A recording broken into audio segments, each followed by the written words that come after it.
Star Wars. I love Star Wars, you love Star Wars. Is there a single person on Earth who has not been personally influenced by this franchise? From the cosmopolitan metropolises of the core world planets to the unexplored reaches beyond the Outer Rim, there is not a child alive who has not pictured himself with a lightsaber in hand and the forces of the dark side in front of them. Now, I shouldn't have to defend the merits of the original trilogy to you. It is obvious to all who watch these movies that they are some of the most groundbreaking films ever produced. They tell timeless stories of heroism, hope, the fight against good and evil, the corrupting nature of power, and the importance of redemption and forgiveness. On the technical side of things, these movies pioneered special effects, the kind that had never been seen before. The sound design on these films remains iconic.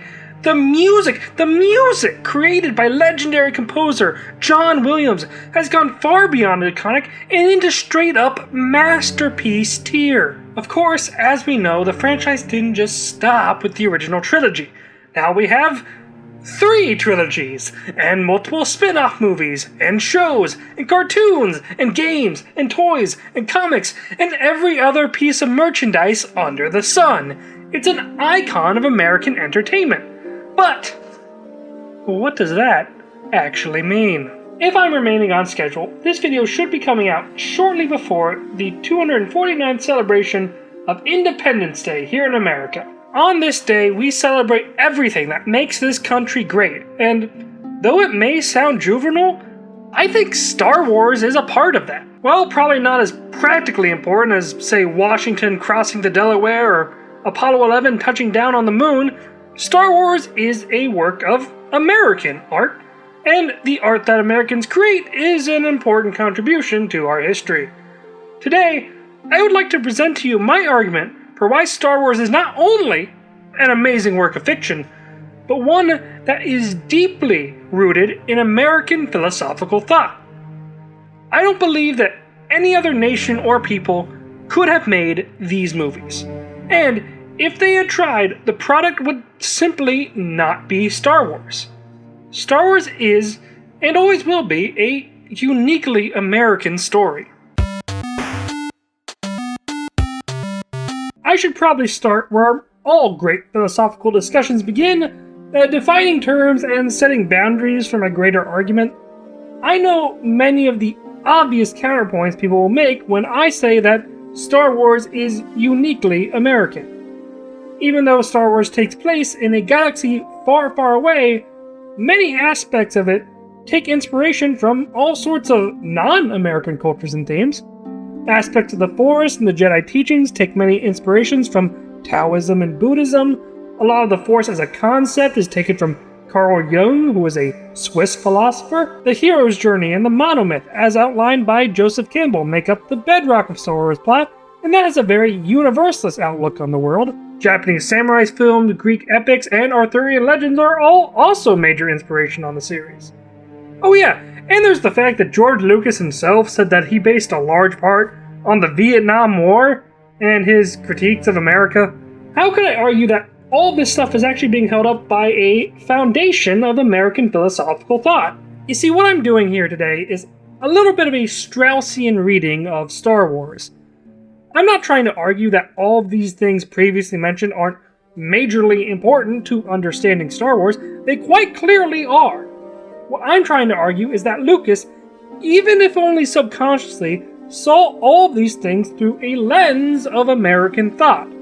George was born in 1944. He grew up in post-World War II America, a time that was rife with patriotism and Americana. As a child, he took in a generous diet of American-made media like comic books and Flash Gordon serials. George Lucas was living in a stew of American culture from the day he was born. And I think it's only reasonable to conclude that the culture and identity that are intrinsic to one's homeland would have an effect on any art that someone would make. Also, it was the American film industry that made Star Wars. It was also the American audiences that made it explode in popularity initially. I mean, while Star Wars has appealed to people all across the globe, its first test was against the American public, who, resonated quite well with the themes of the story. With all this in mind, I think it's only worth discussing what effect American philosophical thought has had on the story of Star Wars and where can we see it. While this is only my personal opinion, I think that viewing Star Wars with the understanding of the American cultural and philosophical framework that undergirds it really heightens the experience. You have not experienced Shakespeare until you have read him in the original Klingon. If we accept that George Lucas, being American, influenced the creation of Star Wars, the next logical question is, what does it mean to be an American? This is ultimately something I intend to explore as a side effect of talking about the influences of American thought on Star Wars.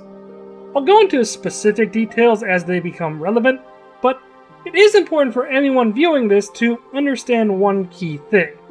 America is not a monolith by design. This nation was created through an almost convoluted series of events, taking people's ideas and concepts from across the world and forging them together into something new and unique.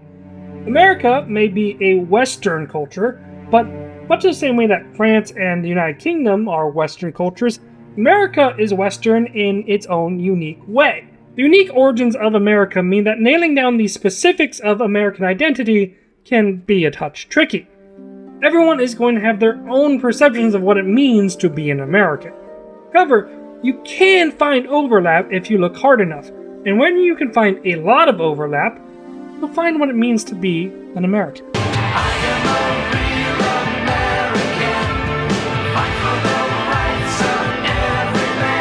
In my opinion, America is a nation defined by ideals like liberty, meritocracy, self-reliance, and hope.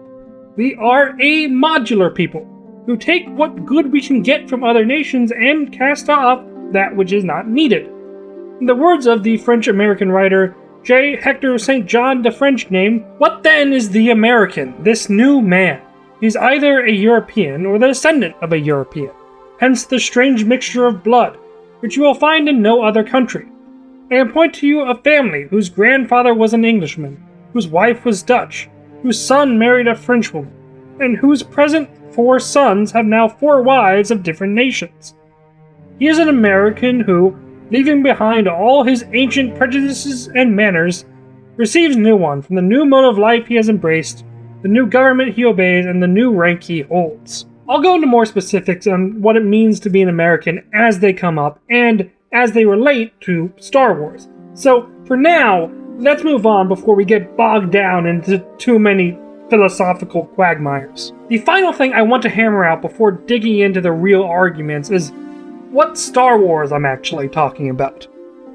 I mean, we can cut out the sequel trilogy and the entirety of both Legends and the Expanded Universe continuities because George Lucas didn't make almost any of that, and in most cases, actively didn't care about them. For the sake of keeping things simple, I'm primarily going to focus on the original trilogy. I think most of my arguments also apply to the prequels, but I do only have so much time in the day, and there are so many tangents one can go off of when discussing philosophy and culture like this. I may mention a couple things from the prequels if they back up something in the OT, but for the purposes of this discussion, the 3 original movies are my target. With that all out of the way, let's dig into the real arguments on why Star Wars is uniquely American. A core aspect of the world of Star Wars is, well, the world. One thing that Star Wars did that was relatively unique to it at the time was showing this fantastical cosmic place that was also really well lived in. Star Wars often depicts places that are harsh environments where most civilized folk would endeavor to avoid. The places are not merely rough in terms of the physical environment, like the sun-baked sands of Tatooine or the frozen wastes of Hoth, but also in terms of things people have there. Traditionally, in space-based stories, particularly the ones that were more widely available in 1977, the scientific gizmos and doodads were sleek and cool, at least for their time. Look at Star Trek, just to have a comparison. The bridge of the Enterprise is clean and orderly. Even the buttons and lights and switches are laid out in a method that makes them look specific and deliberate. as if you could point to each one and tell its specific function at a glance. In comparison, most Star Wars tech is weathered and worn. Look at the bridge of the Millennium Falcon. It's cramped, the buttons and switches aren't neatly laid out. Han jumps around the cockpit the whole time while he's flying. Luke drives a rusty old speeder and flies an X-Wing that looks like it's barely holding it together. Uncle Owen buys second-hand droids from salvaging Jawas who drive a giant rusting tank. The world of Star Wars, despite having significantly better tech than we do right now, doesn't present its tech as fancy or elegant. It's cobbled together and piecemeal. It's being used by people who are living on the edge of the world and are just trying to get everything working. And somehow, they build things that are even better than that fancy stuff. Note that I did say most Star Wars tech seems weathered and worn. In reality, almost exclusively the good guys' tech has this problem. When on board Empire ships or inside Empire installations, we see things are significantly more orderly. Empire tech is cohesive and also pretty strict. While it seems to be more sophisticated, it's also kind of faceless. There's no personality to it, unlike the ramshackle constructions of the Rebels. That is kind of a personality, not having one. There's merely the Empire's brutal authority. No identity of your own, just conformity. How does this relate to what it means to be an American? Well, America, philosophically speaking, follows the same trend as the rebellion does with the things they use every single day. To put it in the words of French philosopher Alexis de Tocqueville, at the extreme borders of the Confederate States, upon the confines of society and of the wilderness, a population of bold adventurers have taken up their abode, who pierce the solitudes of the American woods and seek a country there. Tocqueville is describing American people operating pretty similarly to the people of Star Wars. A bold adventurer that lives upon the confines of society and of the wilderness? That's just Han Solo.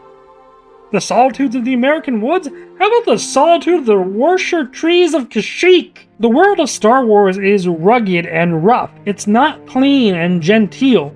And America's philosophical underpinnings are likewise rugged and rough. We love individualism and nonconformity here. We adore stories about self-made men defying the odds. The world of Star Wars, as depicted in the original trilogy, is right at home with the thought process of the American people. It's full of rogues and enterprising types. Many of the parts of the story take place on isolated locales on the fringe of civilized territory. Why? Because that's the type of place that speaks to the American psyche. American historian Frederick Jackson Turner referred to the importance of the frontier to Americans this way.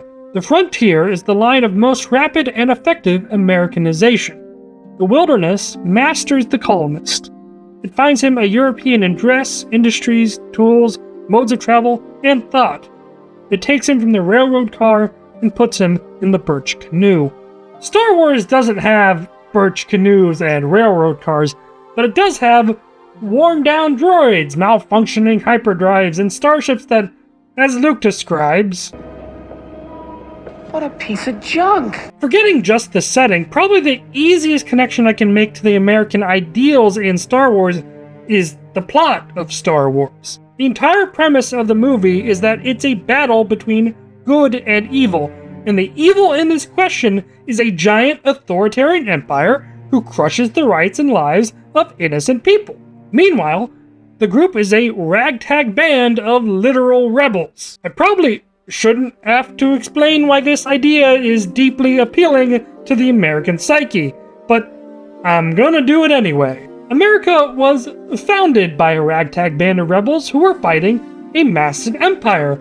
In fact, the British Empire was the largest empire the world has ever seen. It's not quite galactic, but the American colonists were fighting for liberty, democratic representation, and preservation of their life and property. All things Star Wars' galactic empire is directly opposed to. For those who haven't read the Declaration of Independence recently, it is basically a lengthy list of things that the British Empire did that were also highly immoral. Nearly all of which were also committed by the Galactic Empire. For example, he has dissolved representative houses repeatedly, for opposing with manly firmness his invasions on the rights of the people. What did Tarkin say the Emperor did to the Senate again? The Imperial Senate will no longer be of any concern to us. I have just received word that the Emperor has dissolved the Council permanently. For quartering large bodies of armed troops among us, Vader forces Lando Calrissian to accept a permanent Imperial garrison in Cloud City. He has plundered our seas, ravaged our coasts, burnt our towns, and destroyed the lives of our people. Tarkin did all these things in one shot, which is kind of impressive for evil.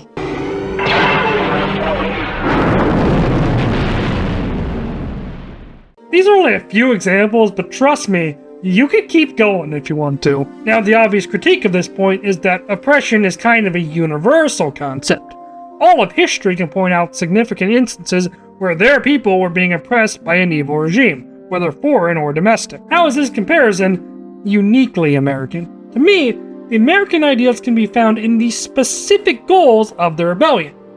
You see, George Lucas was a massive fan of Joseph Campbell's Hero with a Thousand Faces. The basic plot structure of all the movies and the franchise as a whole follow the outline of the hero's journey, even down to the fact that Luke was hesitant to go with Obi-Wan in Episode 4. You must learn the ways of the Force, if you're to come with me to Alderaan. Alderaan? I'm not going to Alderaan. I've got to get home. It's late. I'm in for it as it is. This brief, 2-second conversation and the subsequent deaths of Uncle Owen and Aunt Beru exists entirely because Lucas believed the refusal of the call was an inherently necessary part of the story. Since the hero's journey was so important to Lucas, where he actually differentiates from many of the historical examples of the hero's journey become pretty important to notice. 3 of Campbell's greatest examples of the hero's journey are the Epic of Gilgamesh, the Odyssey, and Arthurian legend, specifically the quest for the Holy Grail. What is your quest? To seek the Holy Grail. In all of these stories, the goal of the hero is either the restoration or elevation of a king to his throne. Gilgamesh is already the king of Samaria, but he desires immortality. Odysseus is the king of Ithaca, and the entire story is about him trying to get back to his throne. The quest for the Holy Grail is issued by King Arthur to his knights. Yet Star Wars isn't about a king. In fact, the monarch is the bad guy. The story of Star Wars is about the underdog heroes. You might say, well, Princess Leia is a princess, isn't she? And to that I say, she's still a princess. I mean, considering... Now, you could even argue that Luke and Leia are still royalty since they are the children of Darth Vader, the number 2 and presumed heir to the Emperor. The Sith tradition is for the apprentice to eventually replace the master through violent murder. If Luke is the child of the man who's expected to become Emperor, isn't he just another example of a hero's journey featuring royals trying to restore or grow their power and influence? Would I even ask that question if I didn't have a satisfactory answer? The answer is no, by the way. Luke patently rejects any claim he has to rule, from the very second he learns of his parentage. I'll never join you! Luke's instinct is to be horrifically disgusted by the notion of being related to Vader. He throws himself down a giant... What is this thing? A chute? Luke throws himself down a giant chute rather than accept Vader's invitation to take part in his heritage and rule the galaxy. Join me, and together we can rule the galaxy as father and son. Even when Luke accepts that his dad is Vader, he still refuses becoming any sort of monarch or ruler. You don't know the power of the dark side. I must obey my master. I will not turn. The rebellion is also diametrically opposed to merely replacing the Emperor with a newer and nicer Emperor. Both Luke and the rebellion are trying to get back to something, like Odysseus with his seat on the throne of Ithaca, but instead of a monarch on his throne, they are trying to get back to the old Galactic Republic, which is obviously a republic. A republic, if you can keep it. That was the quote of Benjamin Franklin, right after the Constitutional Convention. Dr. Franklin was asked by a woman what sort of government they had decided we would have, and Franklin said, "A republic if you can keep it." The whole point of the Rebel Alliance is a restoration of the very same type of government that America has. The foundation of the rebellion is a battle against authoritarianism and oppression for the purposes of re-establishing a republic that would respect people's fundamental rights. This is also the core of the American founding narrative. I also find it fascinating how much criminality is present in the plot of Star Wars. I mean, yeah, the heroes are quite literally committing high treason against the Empire, but as Benjamin Franklin said, treason is a charge invented by winners as an excuse for hanging the losers. Oh, but I've more to do than stand here listening to you quote yourself. What I really mean is that basically every Star Wars character has a criminal past. Rogues and scoundrels are everywhere in this franchise. Han Solo, one of the most entertaining characters ever written, is a criminal who was smuggling goods for Jabba the Hutt. The films never actually say what he was smuggling, but can you honestly tell me that anything Jabba the Hutt wanted transported through illegal means was going to be morally okay? The reason I like and bring up this aspect of Star Wars is that it reflects a pretty well-known cultural attitude amongst Americans. We really hate government, like all government, even when it isn't being authoritarian. We like being rugged individuals, even if our version of rugged individualism these days is more the homeowners association can't stop me, as opposed to, blatant criminal activity that Han Solo likes. Yes, I bet you have. Part of being American is rejecting authority outright because it is authority. And Star Wars does that all the time, which is part of what makes it so great. I think the parallels go deeper than just some cultural and historical references. There's even a touch of a religious component to it. The Jedi Knights were guardians of peace and justice in the Republic. They were also kind of the foremost religious authority. Religion is kind of a murky subject in Star Wars, but a lot of people worship some concept of the Force. With the destruction of the Jedi during Order 66, the regular populace of the Empire seems to have basically relegated the Jedi to a vague old religion no one cares about anymore. Yet, as former US President Calvin Coolidge once said, the nation which forgets its defenders will be itself forgotten. The Jedi were forgotten, and then the Republic was forgotten. One right after another.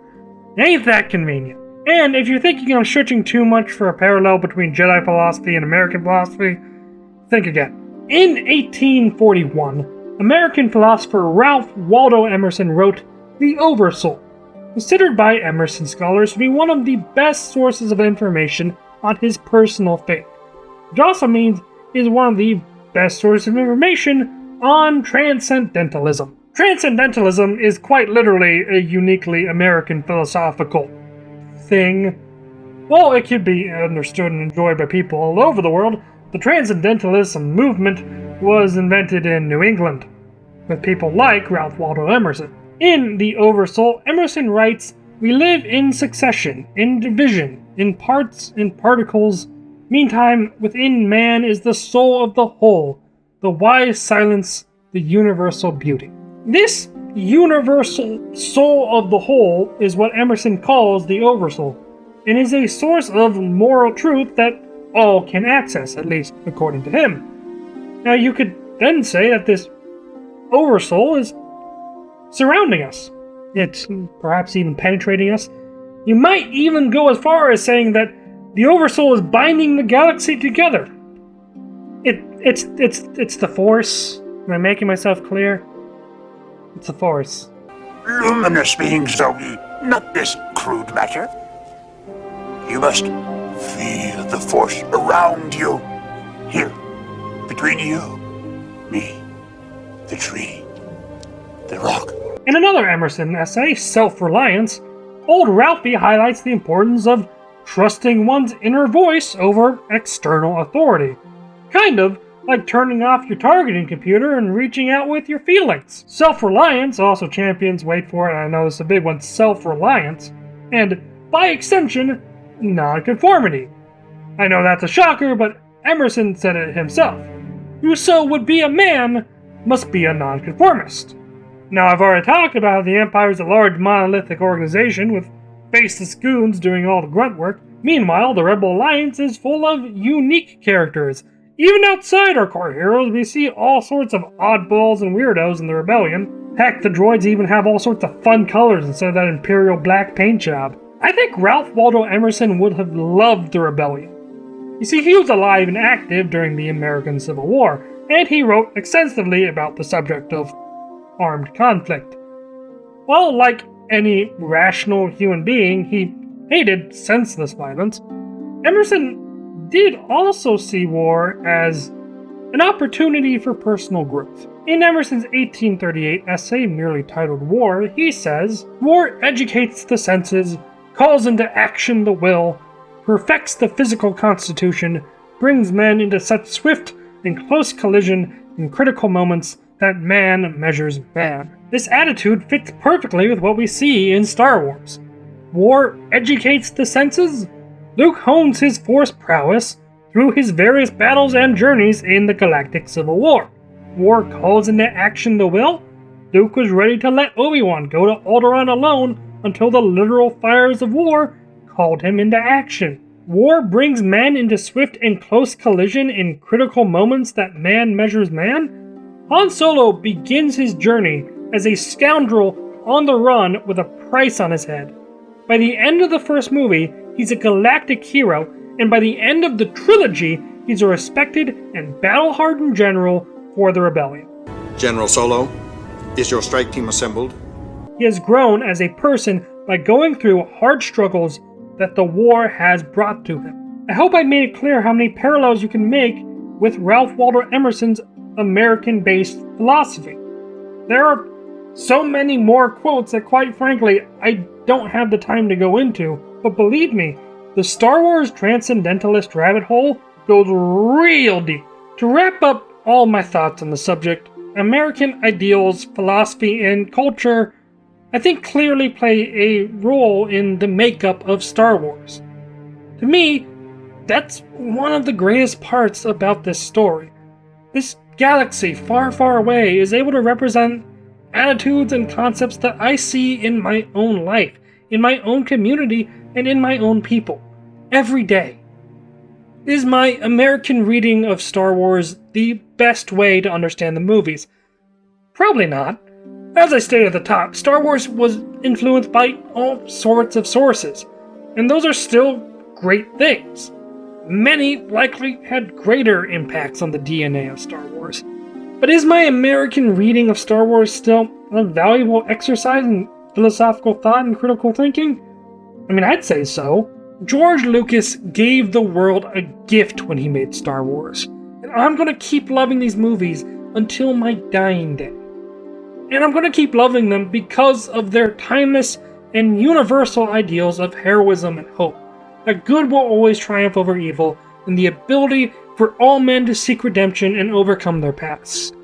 However, in this Independence Day season, I'm also going to love it for what they are able to show the world, even if only directly, about the nation I love. Thank you guys so much for watching. If you enjoyed this, please like and share the video and subscribe to the channel for more. And I'll see you guys in my next video. Until then, bye.